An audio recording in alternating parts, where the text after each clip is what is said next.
بسم اللہ الرحمن الرحیم شافی طیب غذائیں ہر قسم کے امراض سے محفوظ رہنے کا لازوال اصول۔ زبانوں کی ماں عربی میں جب کسی سے حال پوچھنا ہو تو کہتے ہیں کیف حالو کا، آپ کا حال کیسا ہے؟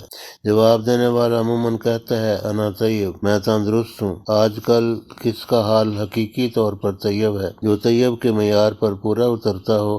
پرانے وقتوں میں ہمارے آباء و اجداد کی غذا طیب یعنی قدرتی اور سادہ تھی، تو ان کا حال بھی واقعی طیب ہوتا تھا۔ ہم میں سے بہتوں نے بزرگوں سے سنا ہوگا کہ عمر بھر ان کی کبھی آنکھ نہیں دکھی، بخار نہیں ہوا، وغیرہ وغیرہ۔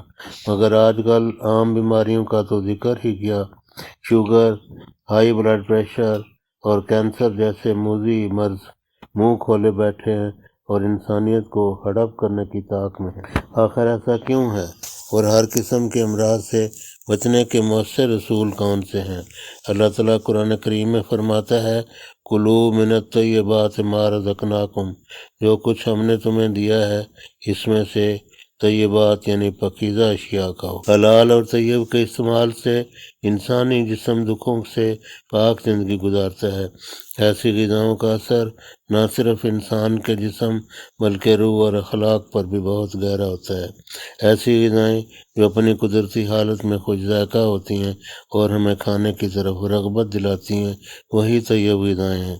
جو زود ہضم اور قوت زیست بخشتی ہیں، وہ غذائیں جن کو ہم پکا کر، دھواں لگا کر، مسالہ لگا کر، نمک لگا کر، سرکہ یا آب نمک میں ڈال کر تیار کرتے ہیں، کم قابل ہضم اور کم قوت زیست دیتی ہیں۔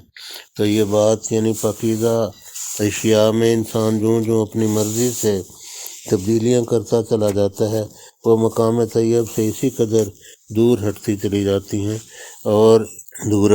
جاتی ہیں اور ان میں افادیت کا پہلو کم اور مضرت کا پہلو زیادہ نمایاں ہوتا چلا جاتا ہے۔ مثال کے طور پر بلا چھنے آٹے کی تازہ خشک روٹی یا دلیا ایک طیب غذا ہے، لیکن میدہ سے بنی ہوئی روٹی نسبتاً مقام طیب سے دور، اور اسی نسبت سے تلے ہوئے نان اور سموسے، پراٹھے اور بھی زیادہ دور، یا بالفاظ دیگر زیادہ ضرر رساں ہوں گے۔ اسی طرح بسکٹ، کیک، ڈبہ روٹی اور کریم رول کی ضرر رسانی بھی مقام طیب سے دوری کی نسبت سے ہوگی۔ ایسے ہی تازہ گنے کا استعمال طیب ہوگا، جبکہ گڑ، شکر، چینی اور چینی سے بنی ہوئی مٹھائیاں و مشروبات جس قدر مقام طیب سے دور ہوتے جائیں گے، اسی قدر صحت کے لیے بھی ضرر رساں ہوتے چلے جائیں گے۔ تازہ پھلوں کا استعمال زیادہ طیب صحت بخش ہوگا، جبکہ ان کے جوسز جو مختلف شکلوں میں نظر آتے ہیں وہ چند فائدوں کے باوجود مضر زیادہ ہوں گے۔ طیب اور غیر طیب غذاؤں میں بظاہر بہت کم فرق نظر آتا ہے اور بعض اوقات تمیز مشکل ہو جاتی ہے۔ دراصل غیر طیب غذاؤں کا اثر بہت دیر سے ظاہر ہوتا ہے، اسی لیے ہم غیر طیب غذاؤں کے استعمال میں ہمیشہ غفلت برتتے ہیں۔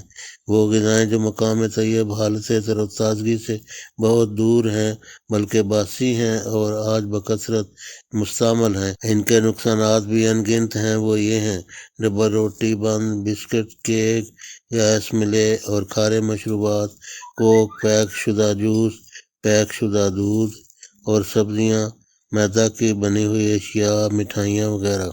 واضح رہے کہ صرف سادہ تازہ پانی ہی طیب مشروب ہے۔ ہمارا جسم جو خلیات سے مل کر بنا ہے، اسے طیب غذا کے علاوہ طیب یعنی پاکیزہ ہوا کی بھی ضرورت ہوتی ہے۔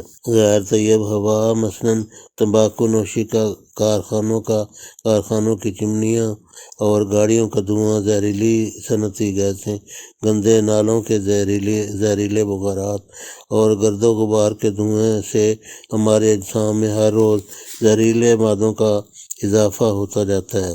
غیر طیب غذا اور غیر طیب ہوا سے ہمارے جسم میں غیر طیب خون پیدا ہوتا ہے اور ہمارے جسم کا ہر خلیہ غیر طیب ماحول میں رہنے کے سبب کمزور ہو جاتا ہے، جس میں بیماریوں کے خلاف قوت مدافعت کم ہو جاتی ہے۔ اسی طرح نظام میں غیر طیب غذاؤں کے باعث روشیں غیر متوازن ہو جاتی ہیں اور نظام ہضم دن بدن بگڑتا چلا جاتا ہے، جبکہ ہمیں چنداں اس کا ادراک و احساس نہیں ہوتا۔ اسی طرح وہ ہارمونز جو جسم کے لیے انتہائی مفید کام بجا لاتے ہیں، غیر طیب غذا اور ہوا غیر متوازن ہو جاتے ہیں۔ جسم کے لیے انتہائی مفید کام بجا لاتے ہیں، غیر طیب غذا اور ہوا کے سبب غیر متوازن ہو جاتے ہیں۔ جس طرح ہمارا ایک بیرونی ماحول ہے، اسی طرح ایک اندرونی ماحول بھی ہے جس میں ہمارے جسم کا ہر خلیہ رہ رہا ہے۔ غیر طیب غذا اور ہوا ہمارے جسم کا اندرونی ماحول حالت توازن سے دور ہٹ جاتا ہے اور جسم بے شمار قسم کے پیچیدہ عوارض میں مبتلا ہو جاتا ہے۔ کسی کا یہ مقولہ کتنا اچھا ہے کہ غیر طیب غذا سے غیر طیب یعنی بیمار خون پیدا ہوتا ہے۔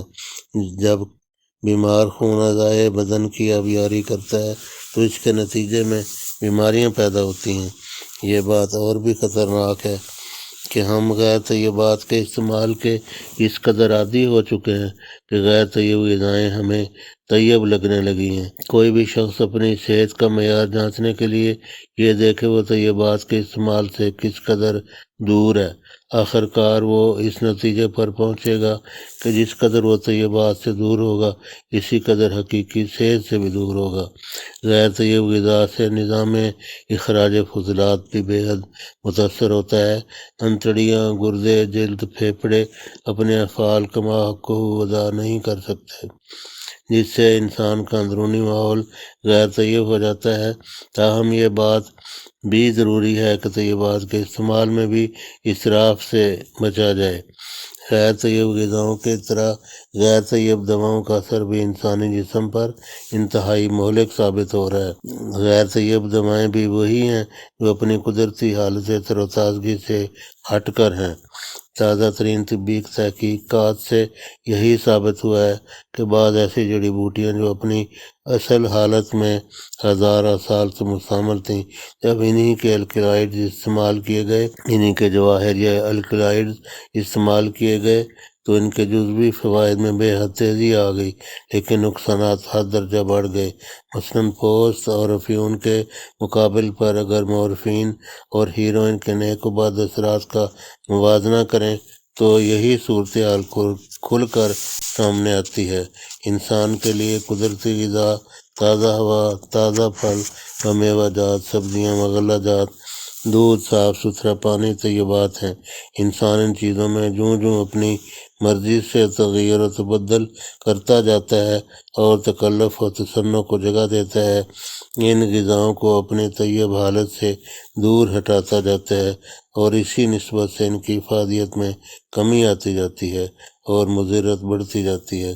سبزیوں کی افادیت میوہ جات اور پھلوں کے برابر ہی ہے، مگر ہم جن پیچیدہ عوامل سے گزارتے ہیں ان کی افادیت کو کم کر دیتے ہیں۔ اگر پھل، سبزیاں اور دوسری غذائیں طرح کے رد و بدل کرنے کے بغیر استعمال کیے جائیں تو ہم صحت مند رہ سکتے ہیں۔ طیب غذا ہر شخص کی عمر، جنس، مزاج، طبیعت، پیشہ، خطہ ارض، ماحول اور موسم کے لحاظ سے مختلف ہوگی۔ مثلاً ایک نوزائیدہ بچے کے لیے اس کی ماں کا دودھ ہی سب سے زیادہ طیب ہے۔